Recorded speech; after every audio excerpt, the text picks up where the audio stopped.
Everyone, আসসালামু আলাইকুম সবাইকে। সামনে তো শরৎ চলে আসলো, সাথে চলে আসছে শারদীয় উৎসব। শারদীয় উৎসবের এই লুকটা আসলে অনেকেই ক্রিয়েট করতে পারবে। অনেকেই লাস্ট মোমেন্টে গাঢ়দের শাড়ি পরে, সাদা শাড়ি লাল শাড়ি পরে।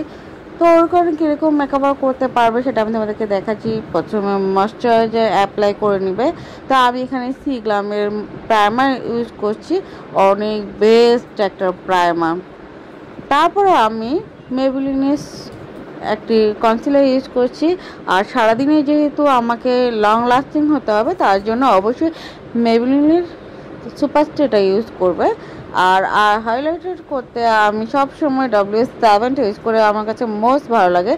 তারপর আমি আমার এই গোল গাল ফেসটাকে একটু কন্ট্রোলিং করে নিচ্ছি। কন্ট্রোলিং করা শেষ করে আমি কোটি এয়ার স্পুনের লুজ পাউডার ইউজ করে নিচ্ছি। তারপর মরফি ব্রঞ্জার দিয়ে আমি আমার ব্রঞ্জ বা কন্ট্রোলিং করে নিচ্ছি। তারপর আমি ব্লাশ অ্যাপ্লাই করে নিচ্ছি। ব্লাশটা আমার কাছে খুবই ভালো লাগে, এই ব্লাশটা। আর তারপর অ্যানাস্তাসিয়ার আইব্রো পমেড দিয়ে আমি আমার আইব্রোটা ড্র করে নিয়েছি। আর ম্যাজিক একদম ম্যাট একটা কনসিলার, এটা দিয়ে তোমরা আই লুক করলে অনেক বেস্ট একটা আই লুক করতে পারবে। তো আমি ওই কনসিলারটা দিয়ে আই লুক করে নিচ্ছি। আর আমার মোস্ট ফেভারিট একটা eyeshadow palette, Kashees glimmer garden. তো এটা দিয়ে তুমি আসলে এটার পিগমেন্ট এতটাই সুন্দর বলার মতো না। আমি তোমাদেরকে এখন আই লুকটা আমি কেন একটু লম্বা করে দিচ্ছি আমি তোমাকে বোঝাই। অনেকে আমাকে কোয়েশ্চেন করো, আপু এত ন্যাচারাল আই লুক কীভাবে করবো, স্টার্টিং পয়েন্টটা কীভাবে করব। তোমরা নিজেরাই দেখতে পাচ্ছ আমি স্টার্ট করেছি একদম আউটার কর্নার থেকে একটু সামনের দিকে, যে মানে একদম কর্নার থেকে শুরু করবে না, জাস্ট একটু ভিতর থেকে শুরু করবে। ব্ল্যান্ডিং করার সময় তোমরা একটু বাইরে চলে আসবে। তো আমি ন্যাচারাল আই লুক করতে সবচেয়ে বেশি পছন্দ করি। পরে হাত দিয়ে আমি হাইলাইটার অ্যাপ্লাই করে নিয়েছি, যেখানে হাইলাইটার অ্যাপ্লাই করতে হবে।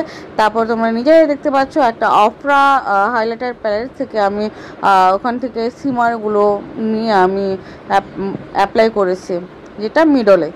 তো এটা করার কারণ হচ্ছে যাতে একটু সিমারটা অনেক গ্লেজ দেয়। তোমরা নিজেরাই দেখতে পাচ্ছ আমি কিন্তু ভিডিওটা কিন্তু কোনো কাটশাট করিনি বলতে আই লুকে কোনো কাটশাট করিনি, যা ছিল তাই আমি দিয়ে দিয়েছি। কারণ সবাই অনেকে আছে অনেক এক্সপার্ট, নিজেরাই খুব ভালো ভালো সাজতে পারে, কিন্তু অনেকে আই লুক সুন্দর করে করতে পারে না। তাদের জন্য আমার এইটুকু টিপস। আর আমি সেটিংস পেয়ে দেওয়ার পর একটা কমপ্লিট লুক করার পর আমি হাইলাইটার দিয়ে আমি আমার লুকটা কমপ্লিট করে ফেলেছি। আর এই লুকের সাথে রেড লিপস্টিক মানে অসাধারণ। তোমরা দেখতে পাচ্ছ আমার লুকটা কতটা ন্যাচারাল একটা লুক দিয়েছে। তোমরা এভাবে লুক ক্রিয়েট করতে পারো।